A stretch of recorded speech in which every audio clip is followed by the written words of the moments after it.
Hello दोस्तों, welcome back to our YouTube channel. आज की इस वीडियो में आपको वास्तविक संख्याएं यानी प्रश्नावली 1.1 जो कि क्लास 10th का एक चैप्टर है मैथ का, ठीक है, जिसको रियल नंबर्स भी बोलते हैं। ठीक है, तो ये हिंदी मीडियम वालों के लिए। अगर आप इंग्लिश मीडियम से हैं यानी आप सीबीएसई से हैं तो आप नीचे कमेंट करिएगा, मैं सीबीएसई यानी इंग्लिश मीडियम वालों के लिए भी वीडियो बना दूंगा। ठीक है, तो मैं अब यहाँ से पूरा चैप्टर आपको कंप्लीट कराऊंगा, प्रश्नावली 1.1 से लेकर मैथ का जितना भी चैप्टर होगा 10th का, ठीक है, सबको मैं कंप्लीट कराऊंगा। तो अगर आपको ये वीडियो पसंद आता तो लाइक कर दे। अगर आपने मेरे चैनल को अभी तक सब्सक्राइब नहीं किया है तो प्लीज सब्सक्राइब करके बेल आइकन को प्रेस कर दे।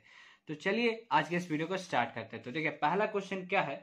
पहला क्वेश्चन यहाँ पे बोल रहा है कि निम्नलिखित संख्याओं का एचसीएफ ज्ञात कीजिए। ठीक है, एचसीएफ ज्ञात करना है। एचसीएफ ज्ञात करने के लिए यूक्लिड एल्गोरिथम का प्रयोग कीजिए, है ना।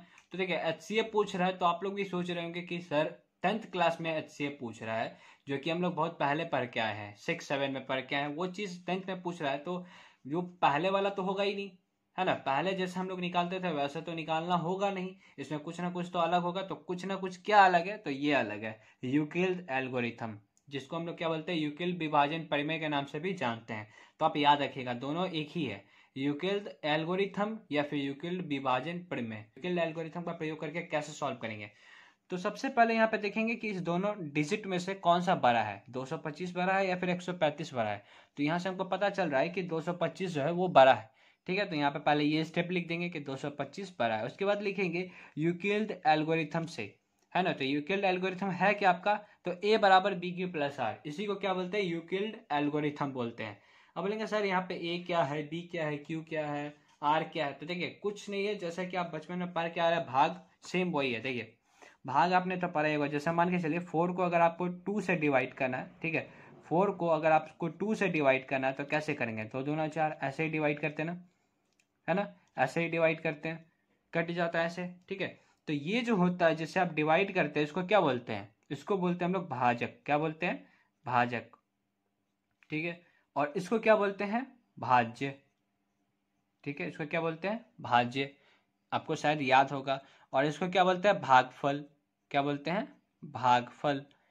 और यहाँ पे जो आता है इसको क्या बोलते हैं, शेषफल, है ना। क्या बोलते हैं, शेषफल। ठीक है, आई होप कि आप लोगों को ये चीज पता होगा।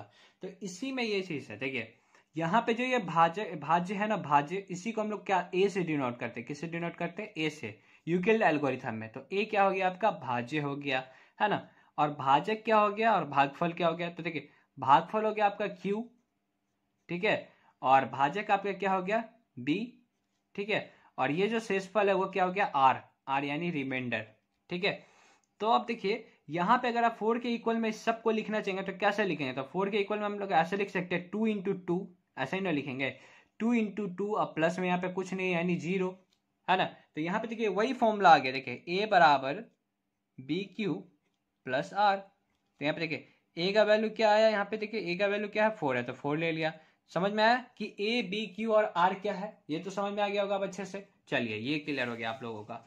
और एक चीज आपको याद रखना है कि आर का जो वैल्यू है वो 0 के इक्वल भी हो सकता है और 0 से बड़ा होगा। ठीक है, 0 से बड़ा होगा और 0 के इक्वल हो सकता है, और बी से छोटा होगा। याद रखिएगा, बी से, यानी जिससे भाग देते हैं उससे तो छोटा ही होगा ना। खुद सोचिए, अगर यहाँ पे 4 है और यहाँ पे 6 से डिवाइड करेंगे तो वो होगा ही नहीं, दशमलव में चला जाएगा, होगा ही नहीं।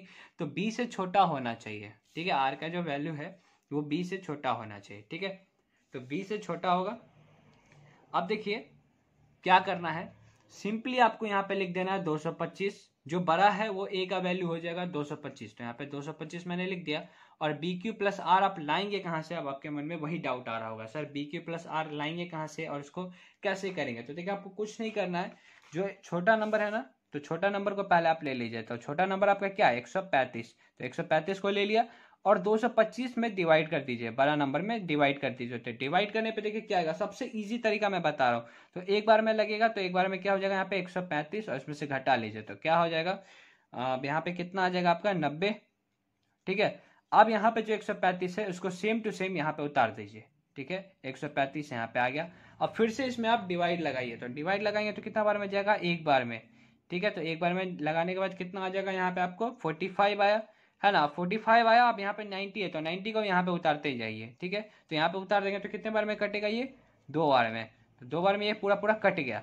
तो इतना आपको सबसे पहले कर लेना है। एग्जाम में आपको रफ में जाना है और ये चीज आपको सबसे पहले कर लेना है। इससे आपको क्या हेल्प मिलेगा, तो ऐसे लिखने में हेल्प मिलेगा। देखिए अब यहाँ पे कैसा लिखा गया ये, तो वो देखिए।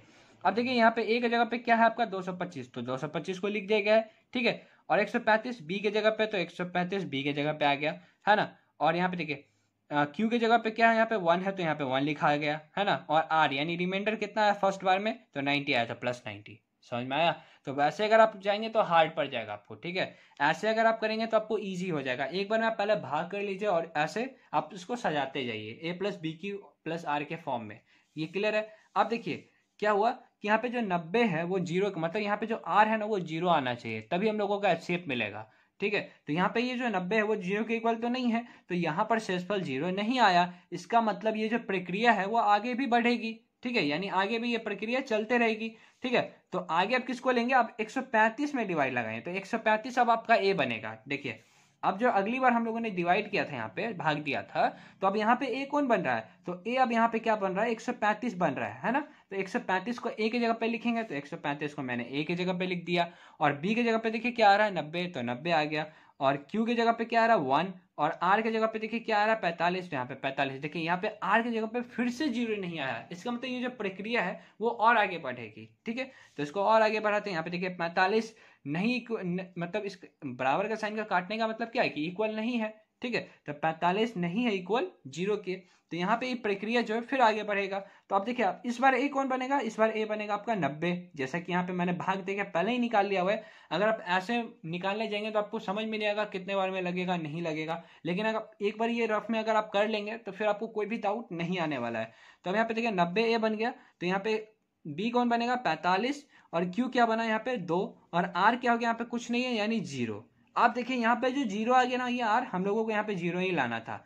अब ये आर 0 आ गया, दैट मीन्स यहाँ पे जो आपका बी है, ठीक है, यही आपका HCF हो जाएगा। ये जो बी है वही आपका क्या हो जाएगा HCF हो जाएगा, यानी इसका आंसर क्या हो जाएगा HCF क्या हो जाएगा 45, क्योंकि यहाँ पर शेषफल क्या आ गया 0 आ गया।